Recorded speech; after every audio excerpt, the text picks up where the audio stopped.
तो आज शीतल षष्ठी अवसर में आज समापन दिवस इटा आमर 25 तारीख रे आम भगवान को लेकिन गलु 25 रु एक गोटे सप्ताह होगा जयपाटना रे पूरा आध्यात्मिक माहौलटा थिला। तो से पब्लिक भी बहुत खुशी अच्छन आमर कमिटी वाले भी बहुत आनंद उल्लास रे उत्सवटा मनाले।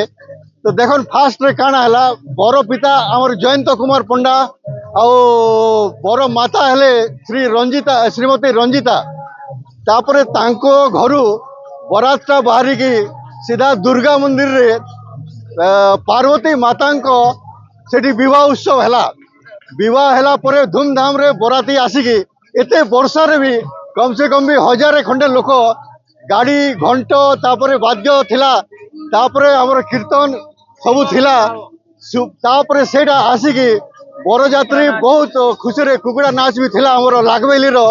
तो बहुत खुशी रे सब लोक आसले तापरे आसिकी सेठी विवाह संपन्न हैला काली गोधुली बेला रे विवाहटा संपन्न हैला परे तापरे तांको बर आ शिव और पार्वती दी जन को जयंत पंडा तांको घर को लेकिन गले पूरा पब्लिक सांगरे आज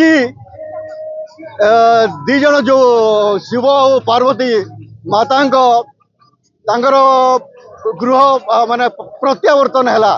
तो एठी एबे भी आपण देखि पारथुबे एते उत्साह एते उल्लास को वर्ष मध्य हेई नथिला बोधे एई वर्ष फास्ट एटा हजार हजार संख्यार लोक आमर पड़ार लोक भी आसिकरी बहुत सपोर्ट करिछन। आ एठी अन्न छत्र भी हिचे खाना पीना भी बहुत बढ़िया व्यवस्था हिचे।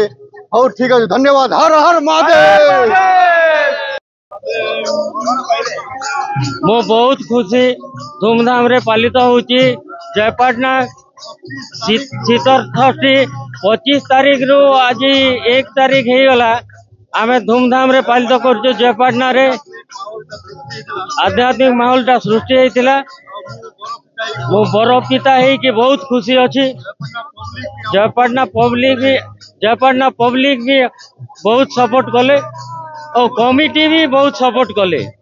जयपाटना तरफ शीतल षष्ठी कार्यक्रम अनुष्ठित होती दीर्घ 5 दिन धरी खूब सुरखुरु एवं बहुत जाक जमक अनुष्ठित होची।